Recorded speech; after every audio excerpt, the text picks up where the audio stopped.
Hello everyone, welcome back to the channel. और आज है 17 नवंबर। तो आज का daily the Hindu commentary start करते हैं without any further delay. So let's begin. इससे पहले आप मेरे यूट्यूब चैनल को प्लीज़ सब्सक्राइब कीजिएगा और इसका पीडीएफ आपको मेरे टेलीग्राम चैनल पे मिल जाएगा, और जिसका लिंक आपको डिस्क्रिप्शन में मिल जाएगा। सो स्टार्ट करते हैं आज का न्यूज़पेपर। पहला है यूएस चाइना टाइज के बारे में कि यूएस प्रेसिडेंट और चाइनीज़ प्रेसिडेंट की एक मीटिंग हुई है, जिसमें जो साइलेंट कोल्ड वॉर चला आ रहा है दोनों कंट्रीज़ के बीच में, जो कि एक इकोनॉमिक वॉर है जिससे पूरी दुनिया की इकोनॉमी डिप्रेशन में जा रही थी, उसको एड्रेस करने के लिए दोनों लीडर्स मिले हैं।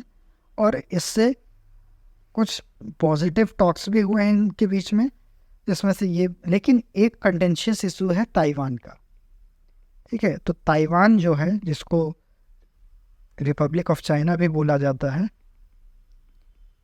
और चाइना को क्या बोलते हैं, पीपल्स रिपब्लिक ऑफ चाइना।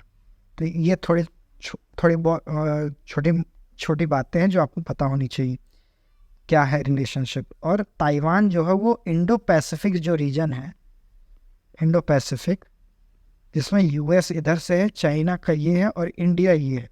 तो ताइवान एक बहुत क्रूशियल मेजर पार्टनर है वर्ल्ड में। और ताइवान का रोल ये भी है कि वो वर्ल्ड की सेमीकंडक्टर इंडस्ट्री का हब है, वर्ल्ड सेमीकंडक्टर इंडस्ट्री का हब है। तो Taiwan, why Taiwan is important for US as well as China, ये आपको इस आर्टिकल से पता चल गया है। So moving on to the next article. Tamil Nadu assembly to readopt bills that governor returns. ठीक है, एक्चुअली होता क्या है, ये एक असेंबली, स्टेट की असेंबली, उसके पास वो एक बिल पास करता है, और वो बिल एक्ट बनने के लिए गवर्नर का एसेंट चाहता है। और गवर्नर के पास 3 ऑप्शन है, वो बिल को एसेंट दे दे, बिल को एसेंट ना दे और उसको रिटर्न कर दे, या उसको विथहोल्ड करके रख ले, अपने पास रख ले। तो आफ्टर मतलब कुछ समय पहले क्या हुआ कि सुप्रीम कोर्ट में ये स्टेट्स पहुंच गया कि जो गवर्नर्स हैं they are holding the bills, ना उन पे वो एक्सेप्ट कर रहे हैं ना रिजेक्ट कर रहे हैं। तो अब क्या हुआ है कि तमिलनाडु के जो गवर्नर हैं उन्होंने कुछ बिल्स को रिकंसिडरेशन के लिए वापस भेज दिया है। तो अब होता क्या है कि जैसे ही एक बार रिकंसिडर हुआ, तो असेंबली, अगर उसमें असेंबली के पास भी अब 2 ऑप्शंस है, या तो उसको रिकंसिडरेशन को माने और बिल को वापस से गवर्नर के पास भेजे, या तो उसको ना माने और बिल को गवर्नर के पास भेजे। दोनों ही सिचुएशन में गवर्नर को एक्सेंट देना पड़ेगा, गवर्नर को उस बिल में एक्सेंट देना पड़ेगा, because governor works on the aid and advice of the legislative assembly. तो गवर्नर जो होते हैं वो लेजिस्लेटिव असेंबली के एड एंड एडवाइस, यानी मिनिस्टर्स के एड एंड एडवाइस पे चलते हैं। सो आपको ये गवर्नर वाला टॉपिक, असेंबली का टॉपिक, स्पीकर का टॉपिक अच्छे से पॉलिटी से रिवाइज करना है। Hope you get this article as well. Moving on to the next. तीसरा क्या है, India UK free trade agreement की टॉक्स चल रही है। अब उसमें क्या क्या होगा ये सब जब फाइनलाइज होगा तब इम्पॉर्टेंट है, लेकिन ये है कि थोड़ा बहुत टॉक चले तो आपको इसके बारे में थोड़ा आइडिया होना चाहिए कि क्या करना है। वहीं पे अब हमारे जो एक्सटर्नल अफेयर्स मिनिस्टर हैं, वो जो लीडर ऑफ अपोजिशन है कियर स्ट्रैमर, उनसे मिले हैं, क्योंकि अब ऐसा लग रहा है कि लेबर पार्टी नेक्स्ट टाइम जीतने वाली है। They are going to win the UK election and he is going to become the prime minister of UK.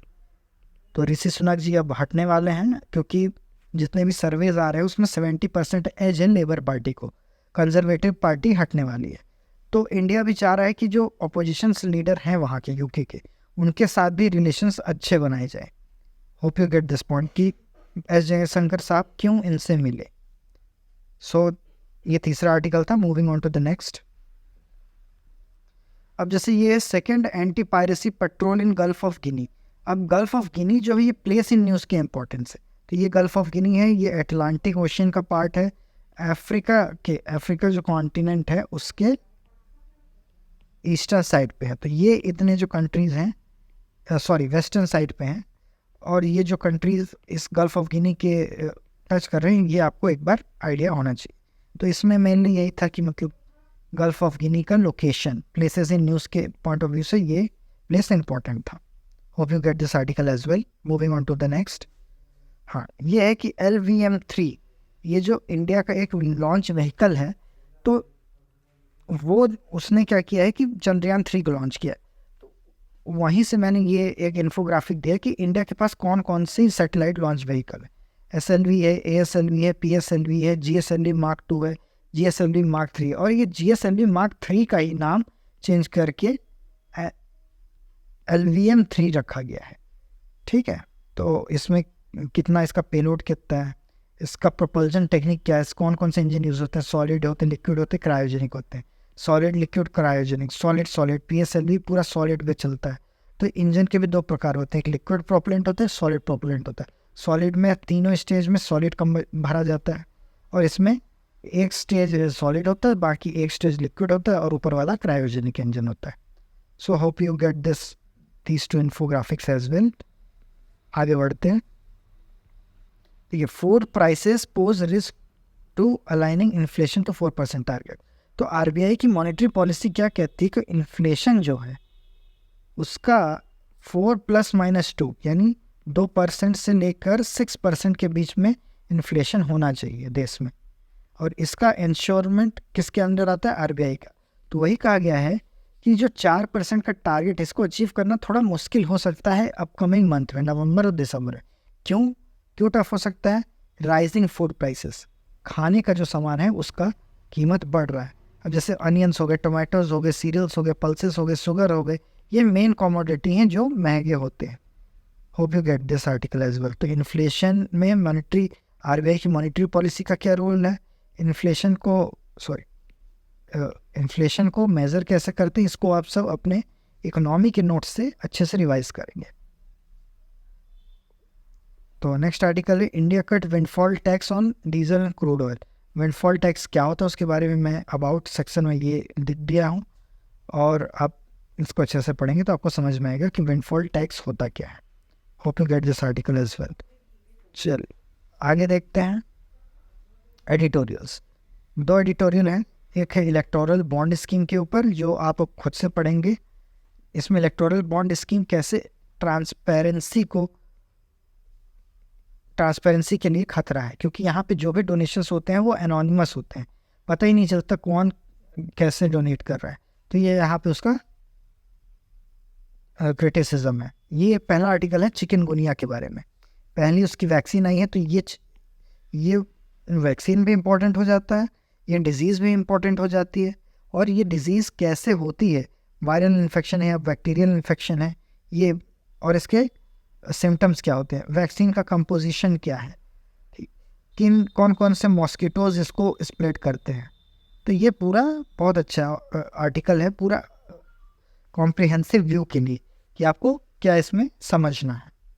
So I hope you get this article as well, और ये आप अपने खुद से पढ़ेंगे. जाने से पहले thank you so much for watching and giving so much love for this initiative. और मेरे चैनल को प्लीज़ सब्सक्राइब कीजिए, लाइक और कमेंट बिल्कुल कीजिए कि आपको ये कैसा लग रहा है. Thank you so much.